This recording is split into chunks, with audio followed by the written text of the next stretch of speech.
મારું નામ ધર્મેશ શાહ છે. હું અમદાવાદનો રહેવાસી છું. શિલેજ એરિયામાં રહું છું. લગભગ 25 દિવસ પહેલાં મને સડનલી પેટમાં જે ગોલ બ્લેડર છે, પિત્તાશય જેને આપણે કહીએ છીએ, એમાં સહેજ દુખાવો ચાલુ થયો. ઇનિશિયલી મને એવું હતું કે મને પહેલાં થોડી હિસ્ટ્રી હતી આની, તો મેં કીધું કે પેઇન કિલર લઈ અને હું આ દુખાવો દબાવી દઈશ. એટલે મેં એકાદ દિવસ એવો ટ્રાય કર્યો, પણ એનો મેળ પડ્યો નહીં. ફાઇનલી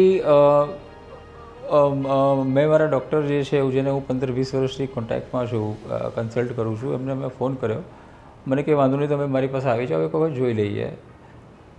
મીનવાઇલ મેં એમને એમ પણ કીધું કે કારણ કે મને ખ્યાલ છે કે હું જ્યારે જઉં ત્યારે મને કહે સોનોગ્રાફી કરાવી લઈ આવો, આ લઈ આવો, તે લઈ આવો. ગયા પછી કહે છે, તો મેં કીધું હું સોનોગ્રાફી કરાવીને લાવું તો ચાલશે?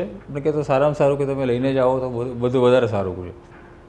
સરસ્વત હોસ્પિટલના જે ઓનર છે MS અગ્રવાલ સાહેબ, એ મને છેલ્લા 2 મહિનાથી પરિચયમાં આવ્યા હતા.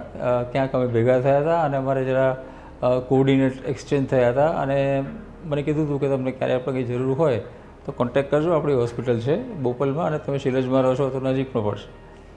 એટલે મને ક્યાંકથી જે રેફરન્સ મળ્યો હતો એનાથી મેં એમને ફોન કર્યો કે સાહેબ મારે આવી રીતે અર્જન્ટમાં સોનોગ્રાફી કરાવી છે અને બાકી જગ્યાએ મને ટાઈમ નથી મળતો, 11, 11:30, 12 વાગ્યાનો મળે છે અને મને અત્યારે પેઇન બહુ થઈ રહ્યું છે, તો મારે ઇમિડિયેટલી કરાવવી પડે એવી છે. મને તરત એમને રિસ્પોન્સ કર્યો કે તમે એક કામ કરો, તમે સરસ્વતી હોસ્પિટલમાં જતા રહો, ત્યાં ડૉક્ટર ચિંતન અગ્રવાલ સાહેબ બેઠા છે, એમને મળો અને ત્યાં જઈને તમે ફટાફટ તમારી 15 મિનિટમાં તમારી સોનોગ્રાફી અર્જન્ટમાં કરી આપશો, જો આટલું બધું તમને જો પેઇન આવતું હોય વગેરે તો. એટલે હું ફટાફટ અહીંયા મારા વાઈફને લઈ અહીંયા આવ્યો અને સોનોગ્રાફી કરાવી અને મારા ડૉક્ટર પાસે ગયો, જેમ મેં કીધું એમ કે મારા ડૉક્ટર પાસે ગયો. ડૉક્ટર પાસે ગયો અને તરત મેં જે સોનોગ્રાફી એમને જોઈ, એમણે કીધું તમે એક કામ કરો, બધું જ અહીંયા બાજુમાં મૂકી અને પહેલાં જ્યાંથી સોનોગ્રાફી કરાવી છે હોસ્પિટલમાં સરસ્વતીમાં, ત્યાં જતા રહો, તમારે એડમિટ થવું જ પડશે. કારણ કે આ જે થોડું તમારું જે પિત્તાશય જે ગોલ બ્લેડર છે એમાં ગેંગ્રીન જેવું દેખાઈ રહ્યું છે અત્યારે આ સોનોગ્રાફીમાં. એટલે અમે ફટાફટ હું ને મારા વાઈફ હોસ્પિટલમાં આવ્યા અને મીનવાઇલ મેં MS અગ્રવાલ સાહેબને ફોન કર્યો. મને કે વાંધો નહીં, તમે પહોંચી જાઓ ચિંતનભાઈ પાસે ફરી વખત, એ બધી તમને વ્યવસ્થા કરી આપશે. ત્યાં હું આવ્યો, ચિંતનભાઈ મળ્યો, 5-10 મિનિટ ચિંતનભાઈ મને હિસ્ટ્રી પૂછી, શું છે, શું છે, શું થઈ રહ્યું છે, કેમ થઈ રહ્યું છે, બધું પૂછ્યું, જાણકારી લીધી અને એમને મને ઇમરજન્સીમાં ઇમિડિયેટલી એડમિટ કર્યો. અને જેવો મને ઇમરજન્સીમાં એડમિટ કર્યો, ફટાફટ એની ઉપર એક્શન લેવાનું ચાલુ થઈ ગયું. અને I mean within no time, લગભગ 3-4 કલાકમાં મારું પેઇન તો કંટ્રોલમાં આવી ગયું, પણ of course it was for short time, પણ એ કંટ્રોલમાં આવી ગયું. અને એ લોકોએ ફટાફટ એમાં એક્શન ચાલુ કર્યા, જે જરૂરી હતા એ રિપોર્ટ કરવાનું ચાલુ કર્યા, MRCP કરવાનું ચાલુ કર્યું અને સાંજના 6-6:30 સુધીમાં બધા રિપોર્ટ કાઢી અને મને એડમિટ કર્યો. પછી રાત્રે 8-8:30 વાગે ચિંતન સર મારી પાસે આવીને મને આખું એમને ડ્રો કરીને બતાવ્યું કે જો તમારા આ રિપોર્ટના હિસાબથી આટલી વસ્તુમાં ઇસ્યુ છે અને આપણે આ 1 કે 2 કે 3 વસ્તુ કરવી પડશે ઇમિડિયેટલી. તો હવે આઈ મીન એક તો let me tell you, Saraswati hospital મારા માટે ફર્સ્ટ ટાઈમ હતું, પણ જે રીતને મારું પરિચય હતો અગ્રવાલ સાહેબ સાથે, મેં કીધું વાંધો નહીં, તમે પ્રોસીડ કરો, એમાં મને કોઈ પ્રોબ્લેમ નથી. તરત જ એમણે મને એડમિટ કર્યો હોસ્પિટલમાં અને ત્રીજા દિવસે મારું એક ERCP કરી અને એક સ્ટેન્ટ મૂક્યું મારા પેનક્રિયાસમાં, જે પણ કનેક્ટેડ હતું આની સાથે, ગોલ બ્લેડર સાથે. અને એના 2 દિવસ પછી મારું ગોલ બ્લેડર કાઢવા માટે એમણે કીધું આપણે કાઢી નાખીશું. અત્યારે ગોલ બ્લેડરમાં એવું છે કે 3-4 દિવસમાં તમારી સર્જરી એટલે કે પ્રોસિજર જ હોય છે, લેપ્રોસ્કોપીથી એ લોકો કાઢી નાખે છે, 4 દિવસ 5 દિવસ તમારું પતી જાય છે કામ. એટલે બીજા દિવસે મારું ERCP થયું અને એના 2 દિવસ પછી મારું ગોલ બ્લેડરનું ઓપરેશન થયું. પણ જ્યારે એમને ઓપરેશન ખોલ્યું, એટલે આઈ મીન ચાલુ કર્યું, ત્યારે એમને ખબર પડી કે ભાઈ અંદર તો ઘણો બધો મેસ છે, ગોલ બ્લેડર ને પેનક્રિયાસ ને લીવર ને બધું એકબીજા સાથે છૂટી ગયું છે અને there are lot of issues in side. એટલે પછી એમને ઓપન સર્જરી કરી મારી. હવે ઓપન સર્જરી જે મારી કરી એમાં ચિંતન સર અગ્રવાલ સાહેબ અને શાંતિભૂષણ પ્રસાદ સાહેબ, એ 2 જણાએ ખૂબ જ એફિશિયન્ટલી આ ઓપરેશન પૂરું કર્યું.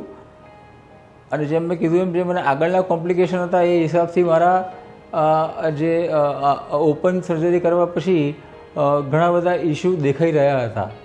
એમને મને પહેલા જ દિવસે કહી દીધું હતું કે સાહેબ તમને આપણે આમાંથી બહાર નીકળી જઈશું, પણ આમાં થોડો ટાઈમ લાગશે. It is a slow process, કારણ કે ઘણી બધી વસ્તુઓ અંદર એકબીજા સાથે સંકળાયેલી છે. મેં એમના ઉપર પૂરેપૂરો ભરોસો મૂકી દીધો કે ભાઈ વાંધો નહીં સાહેબ, તમારે જે પ્રોસિજર કરવી પડે એ કરો, પણ મને આમાંથી બહાર કાઢી નાખો.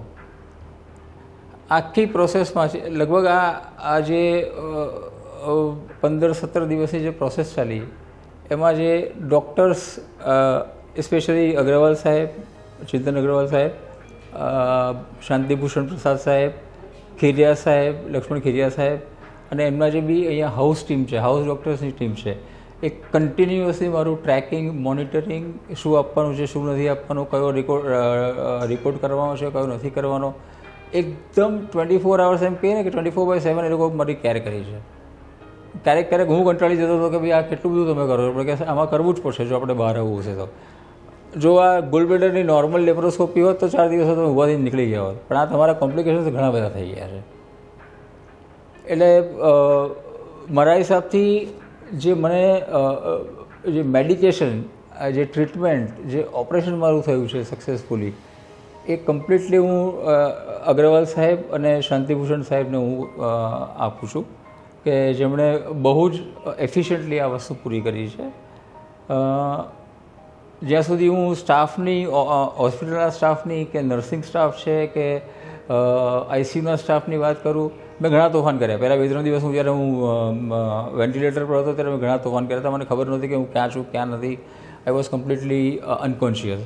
પણ બધાએ એટલો બધો સહકાર આપ્યો, અને એમને ખબર હતી કે પેશન્ટ છે, એને ખબર નથી શું થઈ રહ્યું છે એની સાથે, અનકોન્શિયસ છે, પણ છતાં પણ કોઈ પણ નર્સિંગ સ્ટાફે હાર માન્યા વગર પાછળ પડી રહ્યા મારી. અત્યારે મારો આજે ડિસ્ચાર્જનો દિવસ છે, હું આજે ડિસ્ચાર્જ થઈ રહ્યો છું. મને હજુ બી બહારથી બધા આવીને કહે છે કે તમે અંકલ અહીંયા જ છો, તમે જો અંકલ અહીંયા જ છો. એટલા બધા હળી મળીને વાત કરે છે, એટલી સારી રીતે વાત કરે છે. તમને એમ લાગે નહીં કે તમે આટલા દિવસથી અહીંયા છો, તમને એમ લાગે ઘર જેવું વાતાવરણ છે. ઓલ્સો અબાઉટ ધ ક્લીનલીનેસ, લગભગ દિવસમાં મને લાગે છે 8 થી 10 વખત તો કચરા પોતા થતા હશે અહીંયા ફિનાઇલના, ઓછામાં ઓછા. અને ઇટ ઇઝ કન્ટિન્યુઅસ પ્રોસેસ, એ ચાલતું જ રહે છે. રાઈટ. ફૂડમાં પણ તમને જે પેશન્ટની જે પ્રકારની જરૂરિયાત છે એ પ્રમાણે પરફેક્ટ ટાઈમે પરફેક્ટ ફૂડ આપવામાં આવી રહ્યું છે. ફૂડની ક્વોલિટી પણ ઘણી સારી છે. અને આઈ વુડ સે દેટ આ હોસ્પિટલ આઈ ડોન્ટ નો ક્યારે અહીંયા ઇનોગ્રેટ થઈ છે, પણ it has a long way to go. I mean I wish Saraswati hospital very good wishes. Thank you so much.